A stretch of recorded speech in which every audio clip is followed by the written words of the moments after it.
L'agriculture a toujours su répondre aux besoins de nos sociétés. Au sortir de la guerre, il a fallu produire et nous l'avons fait. Plus tard, l'agriculture a su, par la production biologique et la production intégrée, répondre aux besoins en écologie et en durabilité. Aujourd'hui, l'agriculture peut encore, dans ce cas-là, répondre aux besoins en logement d'urgence pour les personnes victimes de violences domestiques. Alors, l'idée est venue après un reportage sur le manque d'hébergement pour les personnes victimes de violences domestiques.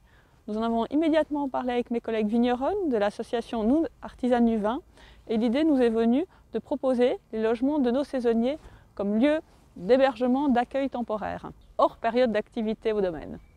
Alors, face à l'enthousiasme rencontré au sein de notre profession quand on a proposé le projet et le soutien que nous avons reçu de l'État de Vaud, nous avons décidé d'aller de l'avant et aujourd'hui, nous vous demandons de participer à ce projet en répondant à un petit sondage sur les logements que vous pourriez proposer à la location pour ce projet.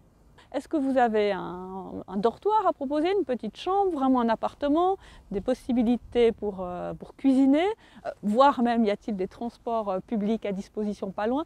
Avec ce sondage, le but est de mesurer si le monde agricole est prêt à participer à un projet qui est prometteur, qui serait évidemment très utile pour les personnes concernées. Et si c'est le cas, alors les services de l'État pourront mettre en place une structure de projet avec un accompagnement et des prestations pour le mener à bien.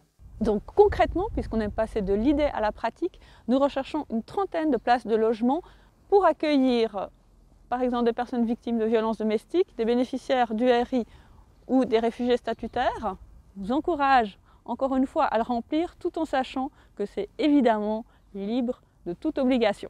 Ne l'oublions pas, l'hospitalité paysanne vaudoise et légendaire et pas seulement pour les brunchs du 1er août.